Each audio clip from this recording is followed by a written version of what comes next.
Andrew McCart, IFL TV in association with MTK Global. I'm here with Josh Taylor, still the Commonwealth champion. It was a tough 5.5 rounds there. How did you feel after that? Good, yeah, it was good. Good performance. You know, I didn't know much about him at all before the fight, so I wasn't in any rush. I just took my time and started off nice and sharp. You know, and got a clash of the heads the first round.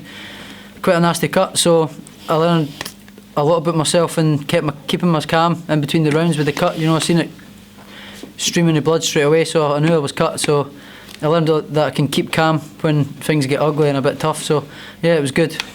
Yeah, you hit me a couple of good shots in the first, second, basically every round up until the stoppage. Did you feel like that stoppage was coming just with every shot you were hitting him? Yeah, I felt it was coming. I definitely felt it was coming, but I knew I hit him with a good couple of solid shots, and he took them and then came back at me, and he threw a couple as well, and he caught me a couple himself as well. So I just calmed down and went back to my boxing, because I thought, right, he's not going to go with one shot. So I just started boxing again, layering him up with a couple of fast combinations and stepping back and try to counter him, and that's what happened. I caught him with the sweet left hand. It was a peach shot. I've seen it on the replay. Yeah, it was peach. So yeah, it was good. I'm happy with that performance. So I've known you for a long time, Josh, and I've never seen you cut before. Is that the first cut you've had to deal with? The first cut, I had a wee cut in the amateurs before, but it was just a graze.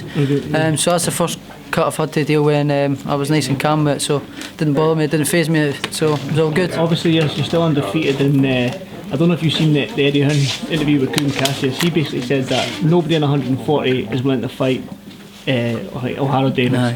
Right, I know it's going to bore you, this, but he says that nobody's in 140 in Britain is lining up to face this guy. What do you got to say about that? I'd fight him any day of the week, you know, I'd fight anybody. I'd fight absolutely anybody at 140, so I'm ready for anybody, so aye. Easy.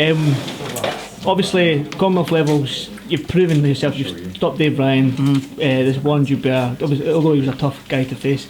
Do you feel like you're a step above this Commonwealth British level now? Are you aiming for a tougher and harder fight? Definitely, I think I'm good enough to be in with the guys at the top, but it's just a matter of getting experience and having to overcome things like that, getting cut and being guys coming back at you and hitting you with a few shots yourself. So I've got to get a few fights where I've got to overcome things like that and gain that experience, valuable experience, you know, because once I'm up there and fighting for world titles, I'm there, so there's no going back. So I just need to make sure once I'm there, I'm ready for it. It's well documented that Barry's mentioned Ricky Burns on numerous occasions. Are you ready for Ricky now, do you feel, just with your skill set?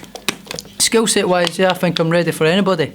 But like I said, I need a bit more developing, a bit more experience in fights to overcome things like that and gain valuable experience. You know, Ricky Burns had, I don't know how many fights. How many fights he had? He's on like 40 odd, I think. 40 fights. So he's faced he has to overcome every obstacle there is. You know, he's got the experience. You know, he's got an abundance. So that's one thing that I'm lacking, and I need to gain that before I get to world level. Yeah. One last thing, mate. What about that Edinburgh crowd there? Oh. That was brilliant. It was amazing. Yeah, I've boxed in front of 10,000 people at the Commonwealth Games and at the Olympics. But it didn't come close to that there. That was brilliant. The atmosphere was amazing. You know, they kept singing the song as I came out the entrance as well. Every punch I threw, it was like the roof was going to lift off. So it was brilliant, amazing. Good stuff, mate. Thanks for doing this for IFL TV, and go and get that stitched up, mate. Cheers. Thanks, bud.